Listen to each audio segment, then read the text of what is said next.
ফুলা আল আজাদ ভাই আমাদের সাথে আছেন, তো উনি ওনার প্র্যাকটিক্যাল এক্সপিরিয়েন্সটা শেয়ার করবেন আপনাদের মাঝে। থ্যাংক ইউ আজাদ ভাই ফর জয়েনিং। আজাদ ভাই, আপনি শুনতে পাচ্ছেন আমাকে? আসসালামু আলাইকুম। হ্যাঁ, ওয়ালাইকুম আসসালাম। আজাদ ভাই, আপনি please carry okay, on. Thank you Hasan ভাই। আমি অনেক দিন পরে টেক ফোরামের সাথে আবার শুরু করতে পারছি, এটা আমার সৌভাগ্য।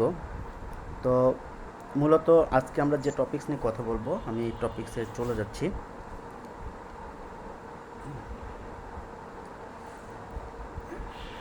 আচ্ছা, আমি স্ক্রিনটা শেয়ার দিই।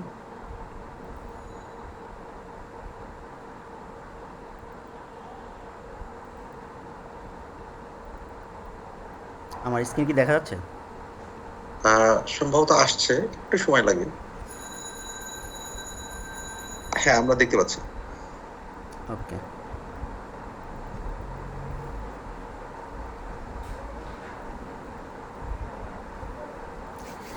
ওকে। আমার আজকের টপিকস হলো ASP.NET ফ্রেমওয়ার্কে মাইগ্রেশন করা। নর্মালি আমি আগে নিজের একটু পরিচয় দিই, খুব বেশি না। আমি সাইফুল্লাহ আল আজাদ, হ্যাঁ, নর্মালি সফটওয়্যার আর্কিটেক্ট বা সফটওয়্যার ইঞ্জিনিয়ার যেটা বলেন আর কি। আমার মূলত আমি বিভিন্ন কোম্পানিতে জব করে এখন নিজেই সামান্য কিছু কাজ করার ট্রাই করছি। সো আমি টেক ফোরামের সাথে শুরু থেকেই আছি এবং এখনও আছি। মাঝখানে বিভিন্ন কাজে গ্যাপ থাকলেও আমি আছি সাথে। সো আজকে যে বিষয়গুলো আমি অ্যাকচুয়ালি আলোচনা করব, যে আসলে শিডিউল বা প্ল্যানটা কি, রিলিজ .NET-এর নেক্সট রিলিজগুলোর প্ল্যান কি আছে, কিভাবে আগাবে, এটা নিয়ে কিছু আলোচনা করব। আমরা .NET 5 বা নেক্সট যে রিলিজগুলো আসতেছে তার বেনিফিটগুলো নিয়ে একটু আলোচনা করব, দেন মাইগ্রেশনে যাব। সো প্রথমে আমি যদি আসি, আমি যে একটা শিডিউল প্ল্যান যদি দেখি যে what's the release plan of Microsoft .NET visual studio .NET। So আপনি এখানে যদি দেখেন, আমরা অলরেডি কিছু পাস করে আসছি, এখন আমরা 2021-এ আসি। হ্যাঁ, সো এখন যেটা আমরা কাজ করতেছি নভেম্বরে, হ্যাঁ, আমাদের এই নভেম্বরে 6.0 LTS রিলিজ হয়ে গেছে অলরেডি। ওকে। সো যেটা এখানে প্ল্যান দেখেন, আসলে .NET কোর শুরু হয়ে গেছে আমাদের 2019। এর আগে .NET কোর ছিল না, .NET ফ্রেমওয়ার্ক ছিল। এই 19 থেকে জুলাই 19, তারপরে সেপ্টেম্বর 19, তারপরে নভেম্বর 19, তিনটা রিলিজ হয়। এর মাধ্যমে 3.1 ভার্সনটা একটু বেশি লংজিভিটি হয়, বা এটাকে বেশি কোয়ালিটিফুল বা লেটেস্ট যে এটা বলা হয় সেটাকে এখানে স্টেবল হয়। এরপরে অ্যাকচুয়ালি নভেম্বর 2020-তে এটা .NET 5 আসে। তারপরে আপনার .NET 5-এর পরে আসে হলো আপনার 2021-এ আসছে 6.0। নেক্সট প্ল্যান হলো 7.0 এবং 8.0, এবং প্রতিটাই ইচ এভরি ইয়ার, মানে প্রত্যেক বছর একটা নভেম্বরে একটা রিলিজ প্ল্যান করছে। সো এই রিলিজ প্ল্যানটার মাঝে বোঝা যাচ্ছে যে আমাদের সামনে যে এগুলো আছে, মাঝখানে একটা গ্যাপ দেখতে পারবেন। প্রথমে আমরা .NET ফ্রেমওয়ার্ক ছিলাম, সেইখান থেকে এটা .NET কোরে উন্নত হয়, সেইখান থেকে আবার ধীরে ধীরে আবার এটাও একটা .NET ফ্রেমওয়ার্ক, বাট আগের .NET ফ্রেমওয়ার্কের মতো এরকম না। এই .NET ফ্রেমওয়ার্কটা যেটা মানে 5 থেকে শুরু হচ্ছে, এটা অ্যাকচুয়ালি আমাদের আগের সবগুলোকে মানে পুরো আর্কিটেকচার চেঞ্জ করে নতুনভাবে তৈরি করা। এখানে একটা বড় ধরনের ড্রাইভ আছে, এই ড্রাইভিংটা এখানে কাজ করছে। আমরা এটাকে যদি হ্যালো আমরা এটাকে যদি আরেকটু বাসলি বলি, যে আমরা যারা অনেক পুরাতন ডেভেলপার আছি, যারা VB6-এ কাজ করছি, তারা এটাকে আরও পরিষ্কার বুঝতে পারবে যে আসলে মাইক্রোসফট যে যদি একটা ড্রাইভ দেয়, তা প্রিভিয়াস প্রজেক্টে পরবর্তীতে কীভাবে প্রবলেম হয়। অ্যাকচুয়ালি এখানে মাইক্রোসফট তার ফিউচারটাকে ইজি করার জন্য যেভাবে নিজেদেরকে প্ল্যান করছে এবং সামনে আগায় গেছে, বা যে প্ল্যান রোডম্যাপটা আমাদেরকে দিয়েছে, তাতে বোঝা যাচ্ছে যে .NET ফ্রেমওয়ার্ক খুব বেশি দিন আমরা আর ইউজ করতে পারবো না। যেটা আগের ডটনেট ফ্রেমওয়ার্ক যেটা বলে ডটনেট 4.5, 4.6, 4.7.1, 4.8, এই যে ভার্সনগুলো ছিল এইগুলো হয়তো খুব দ্রুতই আমরা এইগুলোকে হারায় ফেলবো, এইগুলো আর টিকবে না। বাট এখন যদি আমি মার্কেটে তাকাই, ম্যাক্সিমাম প্রোডাক্ট পাবো আমরা ডটনেট ফ্রেমওয়ার্কের উপর। ডটনেট কোর লেটেস্ট যেগুলো ডেভেলপ হবে সেইগুলোর জন্য। দেখেন 2019 একটা লার্জ সাইজ ভলিউমের যদি অ্যাপ্লিকেশন ডেভেলপ শুরু করি, সেটা কিন্তু শেষ হইতে 2020 অথবা 2021 লেগেই যেতে পারে। সো তার মানে মার্কেটে কিন্তু ডটনেট কোর এখনও ওইভাবে আমরা অ্যাপ্লিকেশন খুব একটা পাবো না। ছোটো অ্যাপ্লিকেশন, প্র্যাকটিস অ্যাপ্লিকেশন বা এই ধরনের প্রোডাক্টগুলো পাবো, কিন্তু বাস্ট লেভেলের প্রোডাক্ট অ্যাকচুয়ালি খুব বেশি পাবো না। তাহলে মার্কেট এখন আছে কি? মার্কেটে এখন আছে হলো ডটনেট ফ্রেমওয়ার্কের আগের প্রোগ্রামগুলোই আছে, ঠিক আছে।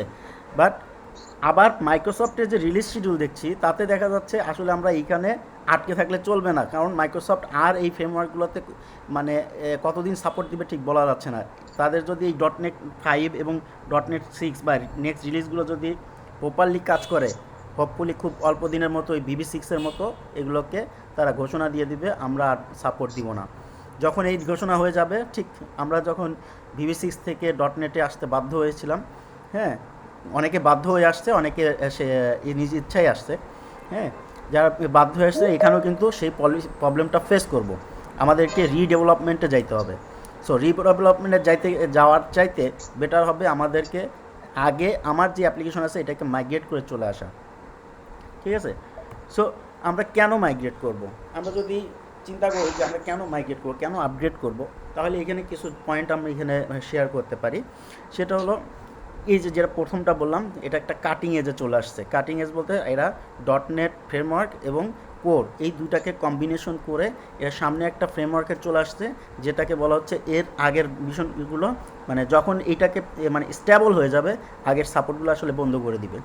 সেকেন্ড যেটা হলো to support multiple operating system from one code base. একই অপারেটিং সিস্টেম মানে মানে একটা সলিউশন আমি মাল্টিপুল অপারেটিং সিস্টেম থেকে ইউজ করতে পারবো। সে ম্যাক থেকে ইউজ করতে পারবো, তারপরে উইন্ডোজ থেকে ইউজ করতে পারবো, লিনাক্স থেকে ইউজ করতে পারবো, বিভিন্নভাবে বিভিন্ন অপারেটিং সিস্টেমেই আমি এই কোড বেসগুলো ইউজ করতে পারবো। সো এটা একটা আলাদা গোল। তারপরে আরেকটা হলো all platform unique in support ডটনেট framework.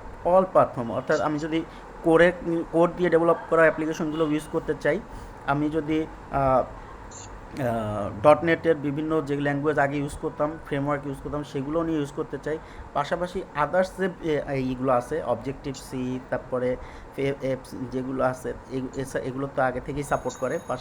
এর পাশে আপনি কি বলে সুইফটের কম্পাবিলিটি সাপোর্ট করবে এখানে, তারপরে আপনার অ্যান্ড্রয়েডের কম্পাবিলিটি সাপোর্ট করবে, জ্যামারিন তো আছেই। এইগুলো সবই সে ইন্ডিকেট করে একটা ডটনেট ফ্রেমওয়ার্কে নতুনভাবে এটাকে প্ল্যান করছে। এখানে ইমপ্রুভ পারফরমেন্স, হ্যাঁ, পারফরমেন্সের জন্য এখানে কিছু ইমপ্রুভমেন্ট তারা নিয়ে আসছে, বিশেষ করে জিসি গার্বেজ কালেকশন এবং জেসনের মধ্যে এরা কিছু পারফরমেন্স আপডেট করে নিয়ে আসছে ডটনেট ফ্রেমওয়ার্কে, ডটনেট 5-এ, যেটার মাধ্যমে আপনি আসলে আরও বেশি পারফরমেন্স স্টেবল পারফরমেন্স পাওয়া যাবে। টু রান টাইম অপশন এখানে মোনো এবং কোর সিএলআর দুইটাই ইউজ করবে। মোনো বোঝানো হয়েছে ক্রস প্ল্যাটফর্ম বা হাইব্রিড যে অ্যাপ্লিকেশনগুলো আছে, হ্যাঁ, এই জিনিসগুলো এসে, আর কোর সিএলআর, কোরের যে সিএলআর আছে কমন ল্যাঙ্গুয়েজ রান টাইম, এটাও এখানে সাপোর্ট করবে। দুইটাই পাশাপাশি একবারে কম্বিনেশনলি সাপোর্ট করবে, ঠিক আছে। যেমন আমরা কোরে উঠে গেলে আমরা আসলে আগেরগুলো সাপোর্টটা খুব ভালোভাবে পাচ্ছিলাম না, বাট এখন এটারও সাপোর্ট পাওয়া যাচ্ছে, বা ক্রস প্ল্যাটফর্মেরও সাপোর্ট পাওয়া যাচ্ছে। জাভা ইন্টারঅপারেবিলিটি, যেটা মানে প্ল্যাটফর্ম হিসেবে বলতেছিলাম, এখানে জাভা কোডও ইমপ্লিমেন্ট করার সুযোগ থাকবে, বিশেষ করে সুইফট বা অ্যান্ড্রয়েডের জন্য। অবজেক্টিভ সুইফট অথবা সুইফট, এটা হলো iOS ডেভেলপমেন্টের জন্য, এটারও ইন্টারঅপারেবিলিটি থাকবে আর কি। এখানে নিউ হাব টাইপ, এটা একটা নতুন কনসেপ্ট। এই কনসেপ্টটা আসলে এই ডিটেলস আমি যাব না, ছোট্ট করে একটু বলবো, কারণ ডিটেলস এটা নিয়ে অনেক বড় কথা বলা যাইতে পারে, ক্যালকুলেশন করে সেটা বলা যেতে পারে। এটা মূলত যেটা করছে, আমাদের যে সাইন বিট আছে, আমাদের 8 বিট, 16 বিট, 120 বিট, 128 বিট বা 32 বিট যে এটাগুলো আছে, এইগুলোর সাথে একটা সাইন টাইপ ইউজ করছে, ঠিক আছে, যেটা দ্বারা পজিটিভ অথবা নেগেটিভ বোঝা যাচ্ছে। হ্যাঁ, তো এই পজিটিভ নেগেটিভ, সে আমার যদি একটা থাকে ভ্যালু থাকে লাইক 9, তো তো ওইটার সাথে 9-এর জন্য যে আমার ডিজিটাল বিট তৈরি হবে, এর সাথে পজিটিভ সাইন বিট অথবা নেগেটিভ একটা সাইন বিট দিলেই আমি এটার দ্বারা আমরা একটা রেঞ্জ মানে একটা দিয়ে আমি দুইটা টাইপই আমি ম্যানেজ করতে পারতেছি।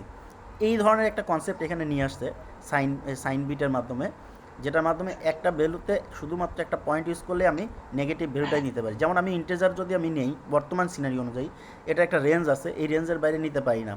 এর জন্য পজিটিভ এবং নেগেটিভের জন্য আমাদের আলাদাভাবে সাইন বিট ইউজ করতে হয়। তো এইখানে হাফ টাইপ এমনভাবে তৈরি করা হয়েছে, ওই নেগেটিভ সাইন বিট আর ইউজ করতে হবে না। সো এটা আপনার স্পেসও কম খাবে। আর অ্যাসেম্বলি ট্রেনিং এটাও ওইরকম মানে পুরো আলোচনা করতে হয় বহুতই। মেইন জিনিসটা এখানে যেটা হলো এটা অ্যাসেম্বলি যে ক্রিয়েট করবে, যে অ্যাসেম্বলি তৈরি করবে, এর অ্যাসেম্বলির মধ্যে মানে ম্যাক্সিমাম ট্রিমিং করে এর সাইজটাকে কমায় নিয়ে আসবে। অর্থাৎ আমার এক্সট্রা কোড এক্সট্রা যা আছে সবগুলোকে সে ট্রিম করে ফেলবে, করে এটা একটা ছোটো রিলিজ তৈরি করবে। সো এটাই হলো এর মেইনই। এই বেনিফিটগুলো আমরা এই .NET 5-এ পাবো।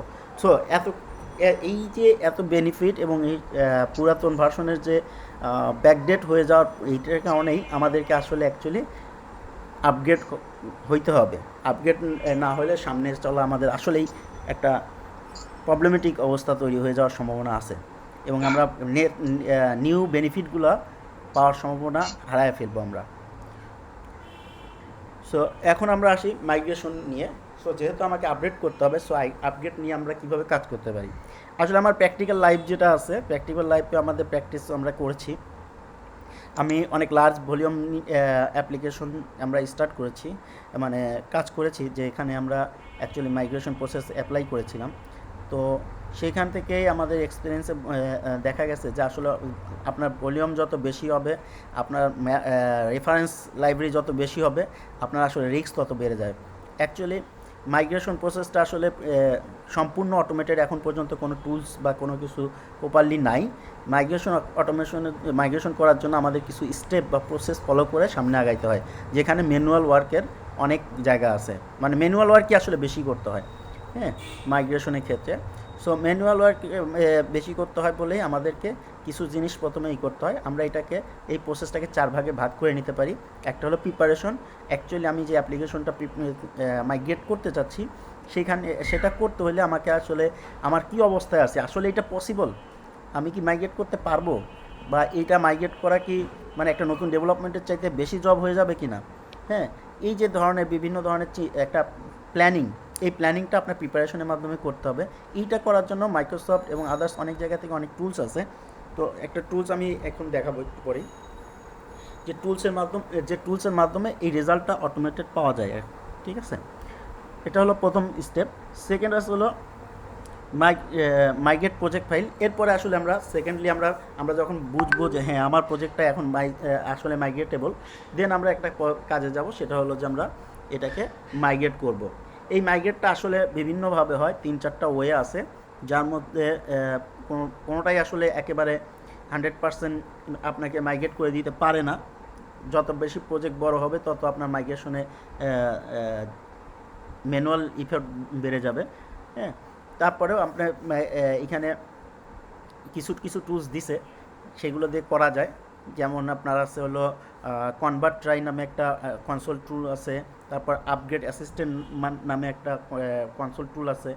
এছাড়া AWS এর জন্য একটা টুলস আছে, পোর্টেবিলিটি টুলস আছে, যেটার মাধ্যমে আমরা এই মাইগ্রেটগুলো করতে পারি। তো আমি সামনে এগুলো নিয়ে কিছু আলোচনা করব। দেন এটা হলো ফিক্স কোড অ্যান্ড বিল্ড, যেটা বললাম যে আসলে আপনি যেটা দিয়েই মাইগ্রেট করেন না কেন, আপনি 100% মাইগ্রেট করতে পারবেন না। সেই বিল্ড করলে আপনি কিছু ইরর পাবেন, তারপরে আপনাকে ওই কোডগুলোকে ফিক্স করতে হবে এবং পরবর্তী ফাইনাল লেভেলে আপনাকে এটা বিল্ড করে রেডি করতে হবে। আর এটা রেডি হয়ে গেলে আপনার যখন এটা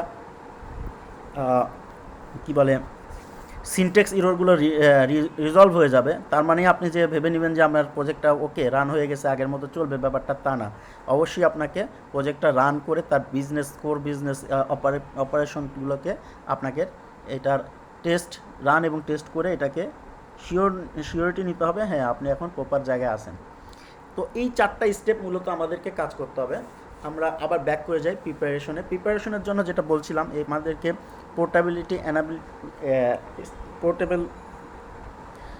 একটা আছে, টুলস আছে যেটার মাধ্যমে আমরা এটাকে অ্যানালাইসিস করতে পারি যে কতটুকু আমার এটা করা সম্ভব।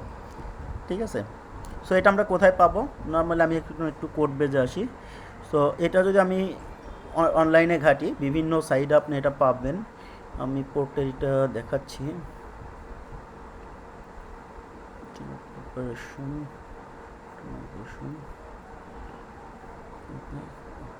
আচ্ছা, এটা অনলাইনে যদি আমি গুগলে সার্চ দিই তাইলে আমি পেয়ে যাব।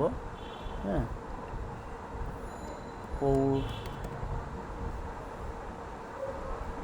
Portable security. আচ্ছা,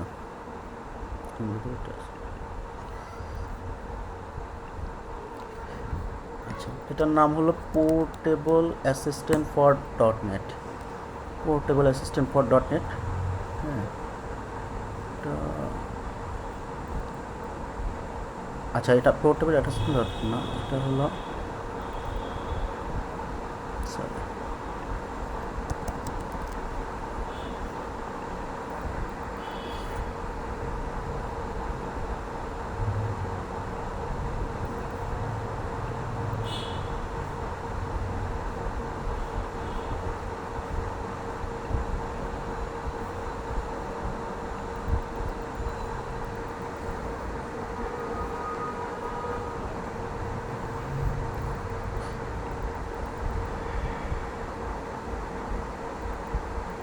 এটা হলো portability analyser dot for dot net.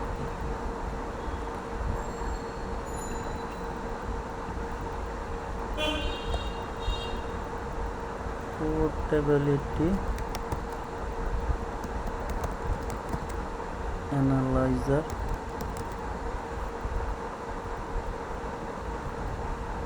Download tools.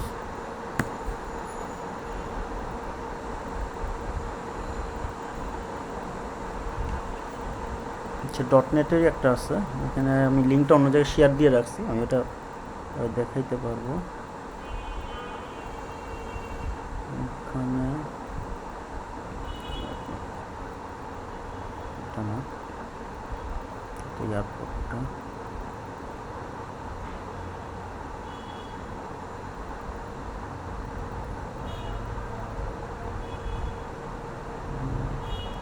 Complete.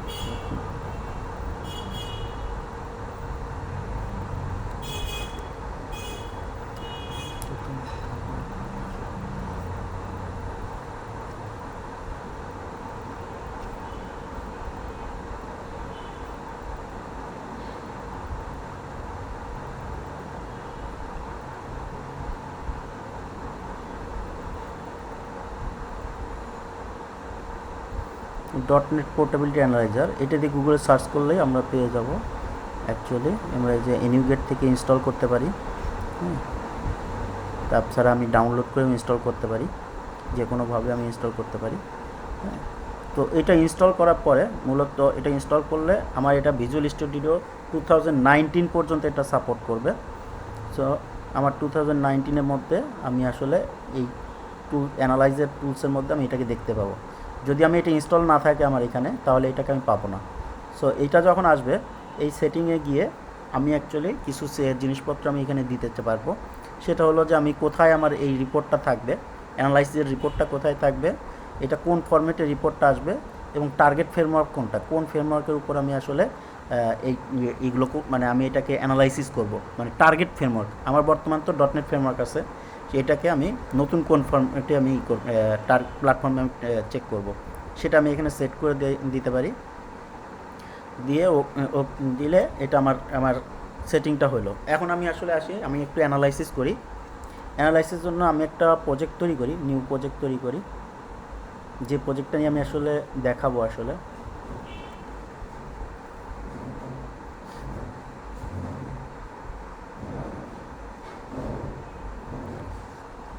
আমি ASP.NET from ASP.NET web application .NET platform. হ্যাঁ, আমার ল্যাঙ্গুয়েজটা একটু চেঞ্জ করি, C# নেই। ঠিক আছে, ASP.NET কোথায় গেল?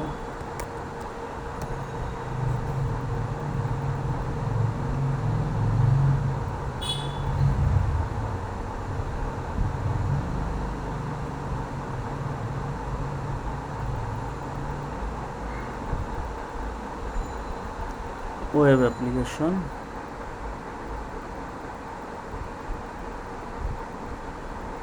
কত পিছিয়ে গেছে।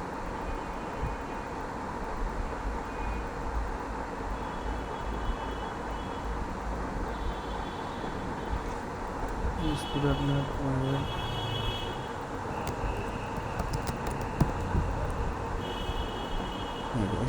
Web application .NET framework. So আমি এখন এটা শুরু করি। এটা হলো টেস্ট অ্যাপ্লিকেশন। ওকে, এটা আমার ফ্রেমওয়ার্ক 4.7.2-তে আছে। আমি যে কোনো এখানকার এগুলো সবই আপনারা জানেন যে এগুলো সবই হলো আসলে .NET কোরের আগের সব ফ্রেমওয়ার্ক। আমরা এখানে যে কোনো একটা দিয়ে শুরু করতে পারি, নো প্রবলেম। আমি এটা ক্রিয়েট দিলাম।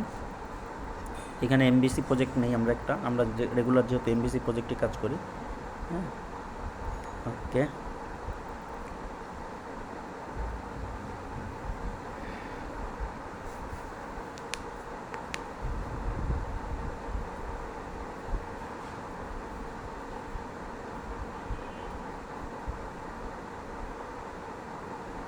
সো এখানে আমার অ্যাজ ইউজুয়াল আগের প্রজেক্টটা তৈরি হয়ে গেল ঠিক আগের মতো করে। আমি প্রজেক্টটা একবার বিল্ড দিই। বিল্ড দিলে বুঝতে পারবো প্রজেক্ট আমার ওকে আছে কি না। এই বিল দেওয়ার উদ্দেশ্য হলো অ্যাকচুয়ালি আমার শুধুমাত্র প্রজেক্ট ওকে আছে কি না এটা তো দেখার কিছু নাই, কারণ হলো একটা নিউ প্রজেক্ট তৈরি করলে সেটা অটোমেটেড প্রজেক্ট ঠিক থাকে। বাট আমার অ্যাকচুয়ালি মূল উদ্দেশ্য হলো আমি অ্যানালাইসিস করব এর যে বিনের মধ্যে যে ডিএলএল ফাইলটা ক্রিয়েট হয়েছে এই প্রজেক্টের নামে, ওইটাকে অ্যানালাইসিস করতে হবে। কারণ হলো এটা আমাদের একটু মনে রাখতে হবে যে আসলে ও নর্মালি C# কোডগুলোকে মাইগ্রেট করতে পারে, কিন্তু আপনার যদি ফ্রন্ট এন্ড কিছু থাকে সেগুলোকে কিন্তু ও মাইগ্রেট করে না, ঠিক আছে।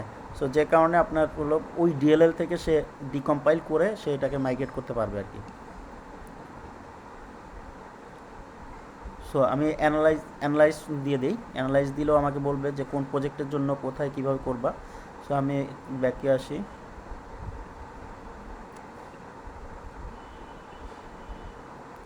টেস্ট অ্যাপ্লিকেশন যেটা আমরা বর্তমান তৈরি করলাম, এই অ্যাপ্লিকেশনের ভিতরে বিনের মধ্যে যে আমার টেস্ট অ্যাপ্লিকেশন নামে যে ডিএলএল ফাইলটা তৈরি হয়েছে এটাকে নিয়ে আমরা টেস্ট করব।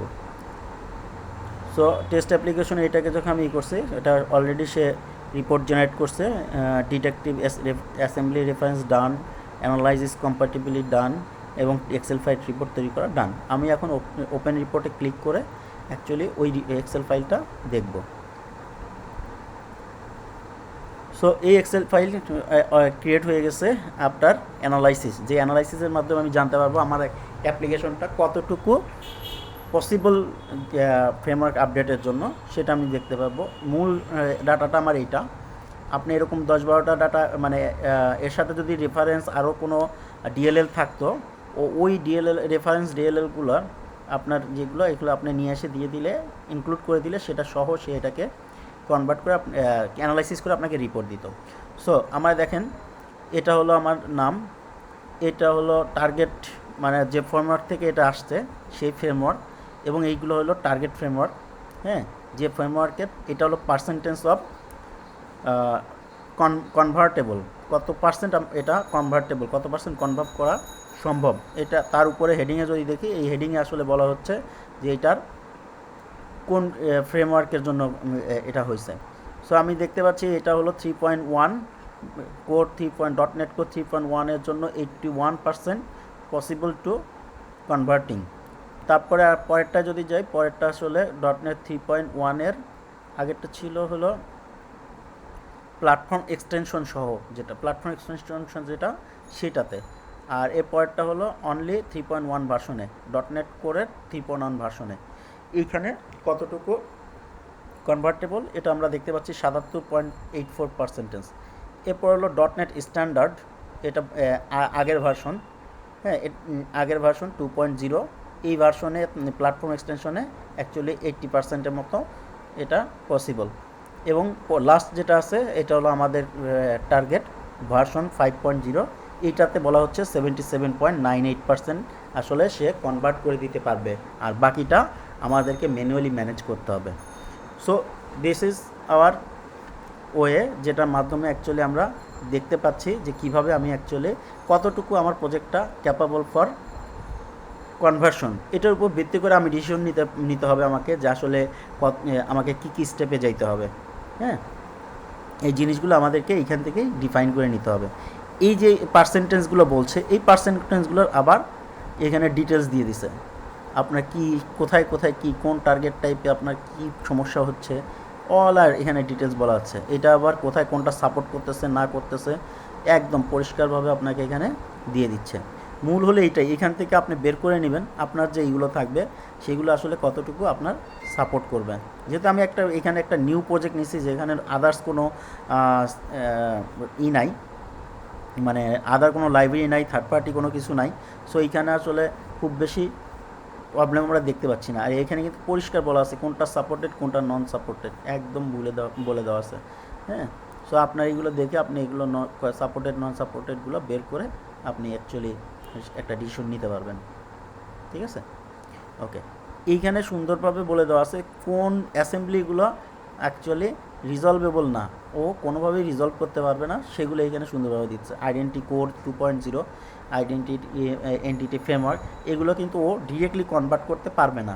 সো এগুলোকে কী করতে হবে, আপনার যখন আপনার পাইপে তৈরি হয়ে যাবে, আপনার কনভার্সন শেষ হয়ে যাবে, তারপরে আপনাকে এই জিনিসগুলোকে আপনার নিজে থেকে ম্যানুয়ালি এইগুলোকে আপডেটেড ভার্সনগুলোকে ম্যানেজ করতে হবে, যদি এই ডিএলএলগুলো আপডেট ভার্সন থাকে। যদি আপডেট ভার্সন না থাকে দেন এটার অল্টারনেট সলিউশন আপনাকে ম্যানেজ করতে হবে। এটাই হলো এখানকার মূল প্ল্যান এবং প্ল্যান করার ওয়ে। সো এআই অ্যানালাইসিসটা আমাদেরকে আসলে মূল সাপোর্টটা দিবে, তারপরে আমরা সামনে আগাইতে সহজ হবে আমাদের জন্য। ওকে, সো আমি আবার একটু প্রেজেন্টেশনে চলে আসি।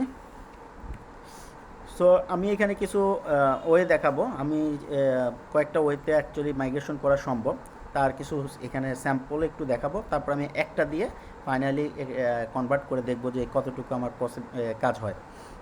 সো প্রথম যেটা আমরা দেখতে পাচ্ছি সেটা হলো একটা এটাকে কি বলে, মানে ম্যানুয়াল কিছুটা প্রসেস, যেটার মাধ্যমে আমরা অ্যাপ্লিকেশনটাকে মাইগ্রেট করতে পারি। আমি এইগুলো আসলে প্র্যাকটিক্যাল দেখাবো না, এগুলো জাস্ট স্লাইডেই দেখাবো। প্রথম যেটা বলা হচ্ছে, আমি যেটা করতে পারি, আমার যে এক্সিস্টিং প্রজেক্ট আছে এই এক্সিস্টিং প্রজেক্টের ভিতরে এই যে ফ্লেক্স গ্রিড অন ফ্রেমওয়ার্ক, এটা হলো আমার এক্সিস্টিং একটা প্রজেক্ট। আমার সেই প্রজেক্টের ভিতরে আমি একটা নতুন ফোল্ডার ক্রিয়েট করব, যে প্রজেক্টের নামটা দিচ্ছি হলো ফ্লেক্স গ্রিড অন নেট 5, অর্থাৎ আমি ফ্রেমওয়ার্কতে 5-এ কনভার্ট করব, এই জন্য আমি একটা নতুন ফোল্ডারের মধ্যে নতুন ফোল্ডার ক্রিয়েট করলাম, যেটার মধ্যে আমার হলো মাইগ্রেটেড ডাটাটা থাকবে। দেন আমি যেটা কি করব, আমি ওই যে ফোল্ডারটা ক্রিয়েট করলাম ওইখানে একটা নিউ ফাইল তৈরি করব, যে ফাইলটা অ্যাকচুয়ালি একটা প্রজেক্ট ফাইল, .NET 5-এর একটা প্রজেক্ট ফাইল তৈরি করব। সো আমি এমনি একটা ফাইল তৈরি করে যেটার এক্সটেনশন আমি দিতে পারি আমার প্রজেক্টের নামের সাথে .cs প্রজ, যদি আমি C# ডেভেলপ করি, আর যদি ভিভিতে করি তাহলে এটা ভিভি প্রস যে নামে তৈরি হবে। সো সেই ফাইলের মধ্যে শুধুমাত্র এই কোডটুকু আমি অ্যাপ্লাই করে দিব, এই কোডটুকু শুধু দিয়ে দেবো। এই কোডে মূলত কি আছে, এর টার্গেট ফ্রেমওয়ার্ক কি .NET 5 উইন্ডোজ। এইখানে একটা শব্দ আছে উইন্ডোজ বলতে আমরা উইন্ডোজ ডেস্কটপ অ্যাপ্লিকেশনের কথা বলছি। এটা দ্বারা অ্যাকচুয়ালি ডেস্কটপ অ্যাপ্লিকেশনটাকে মূলত কাজ করা যায়, মানে মাইগ্রেট করা যায় ডেস্কটপ, এবং এটা WCPও করা যেতে পারে, WCF এর প্রজেক্টও করা যেতে পারে এটা দিয়ে। সো এইটা তৈরি হওয়ার পরে আমি এখানে একটা মানে ফাইলটা এরকম আসবে, নতুন যে এইটা আমার এটা থাকবে হলো ফ্লেক্স গ্রিড অন .NET-এর মধ্যে, এই ফাইলটা ক্রিয়েট হয়ে যাবে। ওকে, দেন আমি যেটা কি করব, আমার এই প্রজেক্টটাকে আমার মানে যে সলিউশনের মধ্যে এই আলাদা একটা প্রজেক্ট আমি এটাকে অ্যাড করে নিব।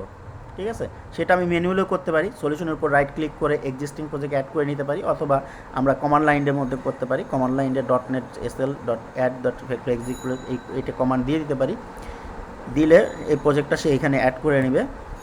দেন আমি একটা কাজ করব, ট্রিকি কাজ, সেটা হলো কি কম্পাইল ইনক্লুড ফ্লেক্সগ্রিড অন ফ্রেমওয়ার্ক। এই যে এই আইটেম গ্রুপটা আমি ওই প্রজেক্ট ফাইলের মধ্যে, নতুন যে প্রজেক্ট ফাইল তৈরি করলাম তার মধ্যে অ্যাড করে দিব।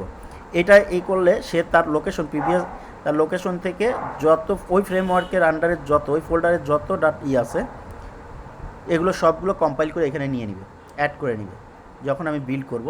তারপরে এমবেডেড রিসোর্স, ওই প্রজেক্টের মধ্যে যত রিসোর্স আছে RESX ফাইল আছে এগুলোকে অ্যাড করে নিবে। এটা অল্টারনেট ওয়েতেও করা যাইতে পারে, সেটা হলো যে আমি আসলে প্রজেক্টটা ওই মানে আমার বর্তমান যে প্রজেক্টটা .NET ফ্রেমওয়ার্ক প্রজেক্টটা, ওর যে প্রজেক্ট ফাইলটাই আমি চেঞ্জ করে দিয়ে শুধুমাত্র আগের এই ফাইলটা যদি এই নামে এইভাবে কনভার্ট করে দিই তাইলেও আমার মোটামুটি সেম কাজটা হয়ে যায়। এরপরে বিল্ড করতে হবে। বিল্ড করতে গেলে আপনি যেহেতু এটা উইন্ডোজ ফ্লেক্সগ্রিডের একটা প্রজেক্ট ছিল আমার এক্সট্রা থার্ড লাইব্রেরি, এটা বোঝানো হয়েছে আসলে আপনার এর ভিতরে যদি NuGet-এর যদি কোনো থাকে, মানে আই মিন থার্ড পার্টি বা আদার্স যদি কোনো আপনার লাইব্রেরি থাকে যেটা এর সাথে ইন্টিগ্রেট আছে, সেগুলোকে আপনার ইন্ডিভিজুয়ালি অ্যাড করে নিতে হবে। এখানে এসে তার লেটেস্ট ভার্সনগুলো যেটা সাপোর্ট করে .NET 5-এ সেইগুলো এখান থেকে অ্যাড করে নিতে হবে। অ্যাড করে নিলে আপনার এই প্রজেক্টটা টোটালি ডান হয়ে যাবে এবং এর মধ্যে যে বাগগুলো থাকবে এগুলো রিজলভ করলে আপনার প্রজেক্টটা টোটালি ডান হয়ে যাবে। সো আমরা যে কোনো প্রজেক্ট করার আগে প্রথমেই আমরা প্রিপারেশন নিতে হবে এবং সেখান থেকে আইডেন্টিফাই করতে হবে করা যাবে কি না, দেন এই যে একটা স্টেপ, এই স্টেপটা ফলো করে আপনাকে সামনে আগাইতে হবে। প্রত্যেকটা ওয়েতেই আপনাকে preparation, migration, then code fixing, then run and test, এই চারটা স্টেপ আমাদেরকে ফলো করতে হবে। সো আমি এখন সেকেন্ড আরেকটা এসে যাই, ট্রাই কনভার্ট টুল।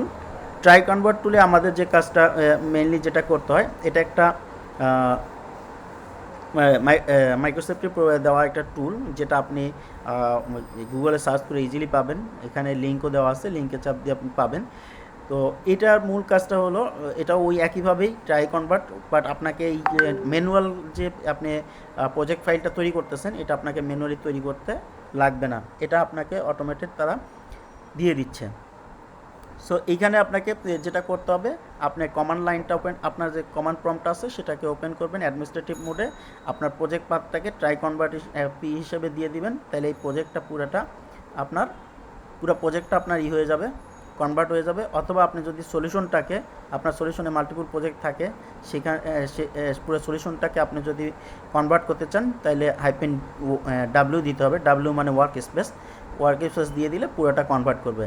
এখানেও সেম একই কথা, আপনার এখানে সম্পূর্ণ কনভার্ট হবে না, এখানে অনেক বাগ থাকবে, সেগুলোকে আপনার ম্যানুয়ালি ফিক্স করতে হবে, দেন আপনার প্রজেক্টটা রান করতে হবে এবং টেস্ট করতে হবে। সেম অ্যাজ মাইগ্রেশন, আপনার একটা উইন্ডোজ ফর্ম অ্যাপ্লিকেশন মাইগ্রেশন আরেকটা ওয়েতে করা যেতে পারে, যেটা ওইখানে যেটা বলছিলাম যে একটু চেঞ্জেস আছে, সেটা হলো যে আপনার যে সিএস প্রজেক্ট ফাইলটা যেটা থাকবে, এই ফাইলের সমস্ত কথা ফেলে দিয়ে আপনি যদি এই রাইট সাইডের এই অংশটুকু ওইখানে বসায় দেন আপনি এরপরে যখন আপনি বিল্ড দিবেন এই প্রজেক্টটা অটোমেটেড, অবশ্যই প্রজেক্টটা বিল্ড দেওয়ার আগে যেটা করতে হবে, এই প্রজেক্টটাকে আপনার আনলোড করে ফেলতে হবে, ঠিক আছে? সলিউশন থেকে আনলোড করে তারপরে এই প্রজেক্টটাকে আবার এগেইন ইনক্লুড করতে হবে, লোড করতে হবে। লোড করলে দেন আপনার এই প্রজেক্টটা .NET Core 5-এ, যেহেতু আপনার .NET 5 দিচ্ছেন, সো .NET Core 5-এ সেটা ওপেন হবে এবং অনেক ইরর থাকবে, আপনাকে ইররগুলো রিজলভ করতে হবে এবং নেক্সট স্টেপে যাইতে হবে। সো এটাও একই ওয়ে। সো এখানে দেখাচ্ছে সিকোয়েন্সিয়ালি যে আপনার যত রেফারেন্স আছে সব রেফারেন্সগুলো সে পাবে না, রেফারেন্স না পাইলে সেইভাবে আপনাকে ইরর দেখাবে এবং এই ইররগুলোকে আপনাকে যেটা কী করতে হবে, আপনার যতগুলো রেফারেন্স আছে সব ফেলে দিতে হবে। এখানে বলা আছে ডিলিট রেফারেন্স সিএস ফাইল, রেফারেন্সের যে সিএস ফাইলটা আছে ওইটা পুরোটা ফেলে দিয়ে আপনাকে, যদি এটা আপনার একটা WCF প্রজেক্ট হয়, আপনি সার্ভিস কানেক্টেড সার্ভিসের মাধ্যমে আপনি WCF প্রজেক্টের আপনার যে সার্ভিসগুলো আছে সেগুলো অ্যাড করে নেবেন। অ্যাড করে নিলে সেগুলো আপনার প্রজেক্টের ভিতরে যদি থাকে সেগুলো এইভাবে দেখাবে, আপনার প্রত্যেকটা অ্যাড করে নিলে আপনার এই প্রজেক্টের মধ্যে অ্যাড হতে থাকবে। সো WCF-টা নতুন করে অ্যাড করে নিতে হবে। WCF তো আপনার আলাদা প্রজেক্ট, সো সেই CF-এর যে রান টাইম এটা আছে, URL-টা আছে, সেগুলো সব আপনাকে নতুন করে অ্যাড করে নিয়ে তারপরে আপনার নেক্সট স্টেপে যাইতে হবে। তারপরে আরেকটা হলো migrate with .NET upgrade assistant. আমরা মূলত এইটা দিয়েই একটু ছোট্ট কাজ করে দেখব। এটাও অ্যাকচুয়ালি কমান্ড টুলস একটা, যেটা ইনস্টল থাকলে আপনি ইজিলি কাজ করতে পারবেন। এটাকে মূলত হলো ইনস্টলের হলো আপনার আপনার পিসিতে গিয়ে আপনি কমান্ড প্রম্পটে যদি আপনি লেখেন .NET টুল ইনস্টল জি আপগ্রেড অ্যাসিস্ট্যান্ট, দেন এটা ইনস্টল হয়ে যাবে। আর কাজ করার একটাই হয়ে আপনাকে আপগ্রেড অ্যাসিস্ট্যান্ট অ্যানালাইজ দিয়ে আপনি এখানে আপনার ফুল পাথটা দিয়ে দিবেন। যদি আপনার প্রজেক্ট করতে চান সলিউশন করতে চাইলে সলিউশনের ফাইলটার ফুল পাথটা দিয়ে দিলেন, অথবা ওই ফোল্ডারে গিয়ে আপনি শুধু ফাইলটার নাম সলিউশনের নাম অথবা প্রজেক্টের নাম যেটা দিয়ে আপনি এটাকে যদি রান দেন এটা চলতে শুরু করবে। এবং অ্যাকচুয়ালি এই যে 8টা স্টেপ ফলো করে কাজ করবে। আপনি এখানে দেখতে পাচ্ছেন 8টা স্টেপ, 1 2 3 4 5 6 7 8। এইখানে মূলত 8টা কাজ সে করে আপনার এটাকে মাইগ্রেট করে দিবে। ঠিক আছে, প্রথম কাজটা প্রত্যেকটা কাজের জন্য আপনার কাছে পারমিশন চাইবে। প্রথম হলো ব্যাকআপ করবেন কিনা, আপনি চাইলে স্কিপ করে যেতে পারেন।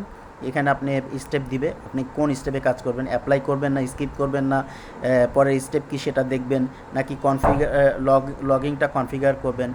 হ্যাঁ, এগুলো স্টেপ বাই স্টেপ আপনাকে মেনটেন করতে হবে। ঠিক আছে, এইভাবে আপনার এরপরে convert project file to SDK style. আগে তো প্রজেক্ট ফাইল যেটা ছিল সেটা তো আর এখন কাজ করবে না, এগুলো সবই এসডিকে স্টাইলে কনভার্ট হয়ে যাবে। তারপরে টিএফএম আপগ্রেড টিএফএম বলতে টার্গেট ফ্রেমওয়ার্কে আপডেট করে ফেলবে। তারপরে এনিউগেট প্যাকেজগুলোকে সে যদি লেটেস্ট প্যাকেজগুলো সে পায় তাইলে সে প্যাকেজগুলোকে সে আপডেট করে ফেলবে। তারপরে অ্যাড টেমপ্লেট ফাইলস, হ্যাঁ, তারপরে মাইগ্রেট অ্যাপ কনফিগ ফাইলস, হ্যাঁ, অ্যাপের কনফিগারেশন ফাইলটাকে সে করে ফেলবে, মাইগ্রেট করে ফেলবে। সি শার্প কোডগুলোকে সে মাইগ্রেট করে ফেলবে। তারপরে মুভ টু নেক্সট প্রজেক্ট। এইভাবে পরে আর যদি একটার মধ্যে 2টা প্রজেক্ট থাকে তাহলে আরেকটা প্রজেক্ট পর্যন্ত সে আবার, মানে একই সলিউশনে মাল্টিপুল প্রজেক্ট থাকলে তখন নেক্সট প্রজেক্টের জন্য আবার প্রথম থেকে সব স্টেপগুলো কাজ করবে। সো এগুলোই ছিল মানে স্টেপ। আমি এখন একটু ডেমোতে যাব, আমাকে 1 মিনিট দিবেন।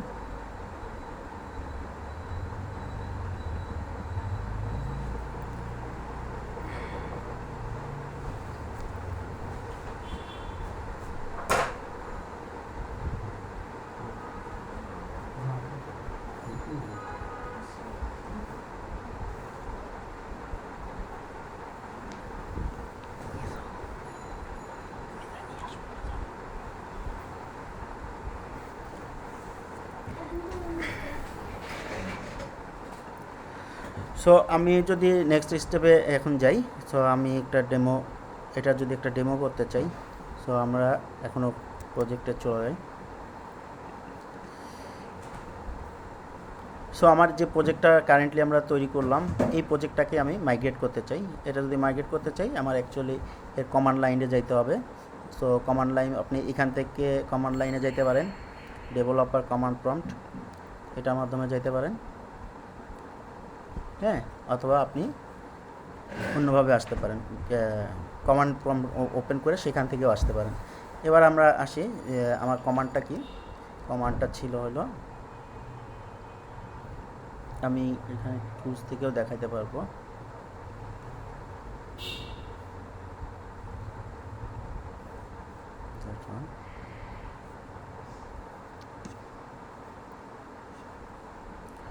আপগ্রেডস দ্য প্রজেক্ট, আমি প্রজেক্টের নামটা দিয়ে আপগ্রেড করতে পারবো।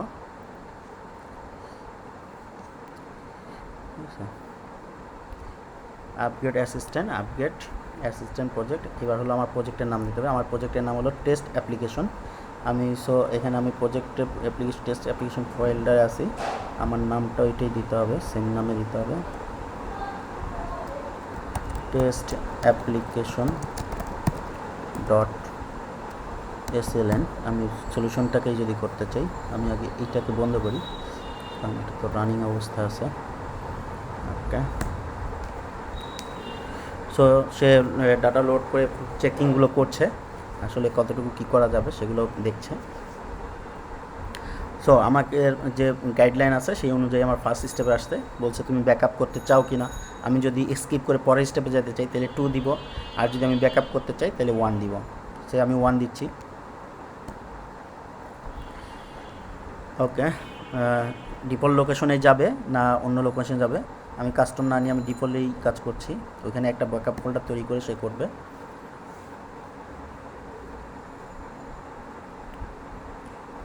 যখন কাজ শেষ হবে সেরকম বলবে please press enter to continue. So next স্টেপের জন্য আসলো। এখন আমার first step complete. Next step হলো convert project file to SDK. Project ফাইলটাকে এসডিকেতে কনভার্ট করে ফেলবে। আমি সো এটা অ্যাপ্লাই করি, 1 দিই। 1 দেওয়া মানে এই স্টেপটা অ্যাপ্লাই করো।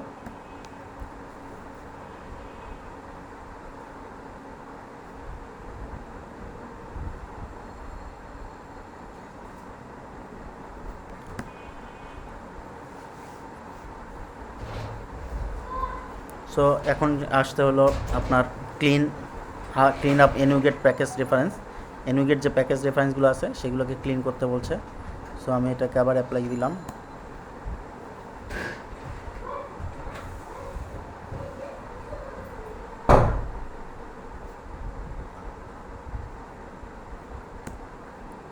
সো নেক্সট স্টেপ হলো আপডেট টিএফএম, টার্গেট ফ্রেমওয়ার্কে আপডেট করবে।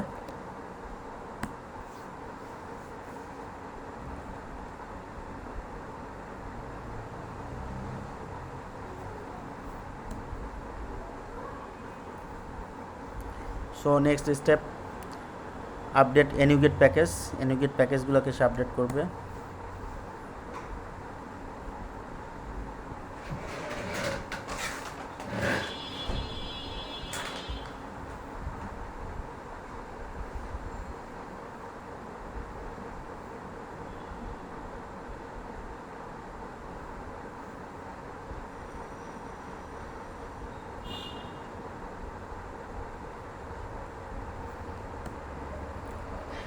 নেক্সট স্টেপ টেমপ্লেট ফাইলগুলো আপডেট করবে।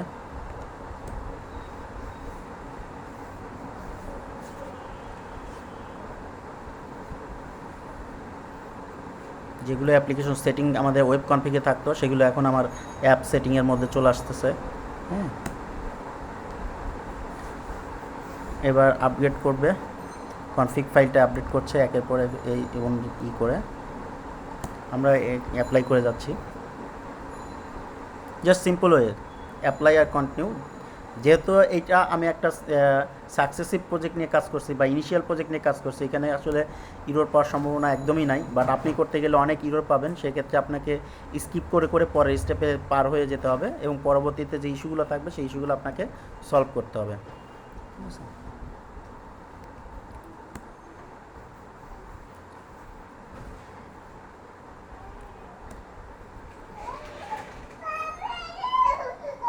এখানে রজার ফাইলটা আপডেট করতে পারে, বাট এটা আমার এই ফাইলটা আপডেট করতে পারে না। ব্লেজার ফাইল আপডেট করতে পারে না। আমি ব্লেজার নিয়ে এর আগে ট্রাই করছি, আপডেট করতে পারে না। সো আমার কাজ শেষ। আর অ্যাপ্লাই টু নেক্সট প্রজেক্ট, আমার হাতে যেহেতু কোনো আর কোনো প্রজেক্ট নাই, সো আমি দিলে কোনো আপডেট পাবো না। ঠিক আছে, ওকে, আমার কাজ শেষ। আমি এখানে এক্সিট করে যেতে পারি। ঠিক আছে, সো আমি এখান থেকে বের হয়ে আসলাম। সো আমার প্রজেক্টটা রেডি হয়ে গেছে। আমি এখন যদি প্রজেক্টে যাই, প্রজেক্ট ফাইলে রিপো টেস্ট অ্যাপ্লিকেশন ব্যাকআপ, এটা আগেরটা ব্যাকআপ হয়েছে, নতুন অ্যাপ্লিকেশন তৈরি হয়েছে সলিউশন দিয়ে। আমি যদি ভিতরে দেখি, হ্যাঁ, এখানে আমার ওই স্টার্টআপ সিএসএগুলো হয়ে গেছে, এই যে পিপি সেটিং জেসন ফাইল তৈরি হয়ে গেছে। ঠিক আছে, এখন আমরা এই প্রজেক্টটাকে যদি একটু আপ করে রান করে দেখি, 22তে ওপেন করি।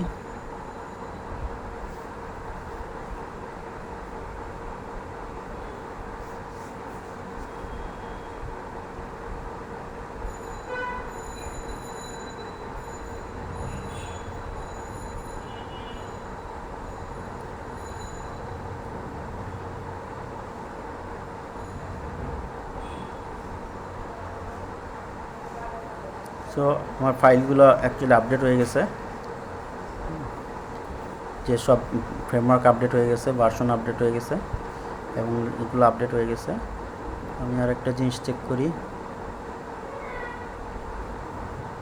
যদি আমি প্রপার্টিজে যাই,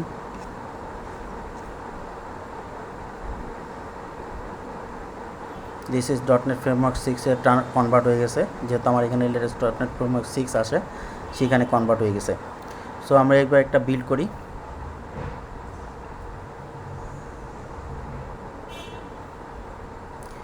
এখন আমার বিল্ড এই আছে, নিউটন জেসনটা আপগ্রেড করতে হবে। তো এই যে এখন যেটা আছে এগুলো আমাদেরকে আসলে ম্যানুয়ালি কাজ করতে হবে। তো এভাবে আসলে আমরা একটা প্রজেক্টকে আমরা কনভার্ট করতে পারি অ্যাকচুয়ালি। সো আমি যেসব লিঙ্ক থেকে আপনাদেরকে এই প্রেজেন্টেশনটা দেখালাম, এখানে লিঙ্কগুলো আমি শেয়ার করেছি। এই লিঙ্কগুলো আপনারা ঘাটলে আপনারা ডিটেলস বুঝতে পারবেন এবং আরও জানতে পারবেন ডিটেলস আকারে। সো এতটুকুই ছিল আমার প্রেজেন্টেশনে। কারো যদি কোনো কোশ্চেন থাকে আর কি।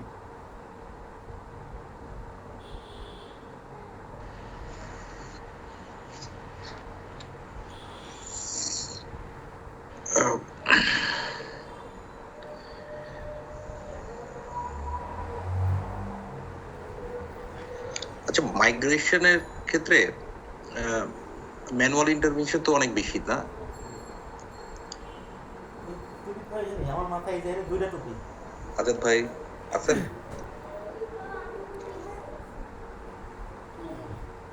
হ্যাঁ জি ভাইয়া। হ্যাঁ আজাদ ভাই, একটা কোশ্চেন আসছে যেটা যে এই ম্যানুয়াল ইন্টারভেনশনটা কমানোর কোনো টুলস তো নাই, তাই না? এই যে আমি 3-4টা ওয়ে বললাম, এ মানে একেবারে যেগুলো ম্যানুয়াল আলাদাই, এগুলো আপনি পারবেন না। কিন্তু মানে যেগুলো সম্ভব, যেমন এনটিটি ফ্রেমওয়ার্ক আপনি ইউজ করছেন, এনটিটি ফ্রেমওয়ার্কের কিন্তু লেটেস্ট 4.NET 5 করে ভার্সন আসছে, ওইটাকে কনভার্ট করে ফেলবে। কিন্তু এটা কনভার্টের কারণে ভিতরে যদি আপনার কোনো কোডিং চেঞ্জেস থাকে, সেটা আপনাকে করতে হবে ম্যানুয়ালি। আরেকটা কোশ্চেন আসছে এরকম যে যদি আমার স্ক্রিপ্টিং গুলা থাকবে, সেই স্ক্রিপ্টিং গুলোর ক্ষেত্রে কি হবে? যে আমি অ্যাঙ্গুলার বা নোড.জেএস কোড লেখা আছে, সেগুলা মাইগ্রেশনের কোনো ইমপ্যাক্ট আছে? মাইগ্রেশনে ওটার কোনো ইম্প্যাক্ট নেই। আমি প্রথমে বললাম যে এর শুধুমাত্র সি শার্প কোডটাকে সে মাইগ্রেট করতে পারবে, রেজার ইঞ্জিনটাকে সে পারবে, আর কোনোটা পারবে না। ইভেন ব্লেজার ইঞ্জিনটাকেও সে পারে না। বর্তমান যে ব্লেজার চলে, সে ব্লেজারটাও সে পারে না এখন পর্যন্ত যে টুলসগুলো আসছে আর কি। Thank you, Ajad Bhai, for your presentation.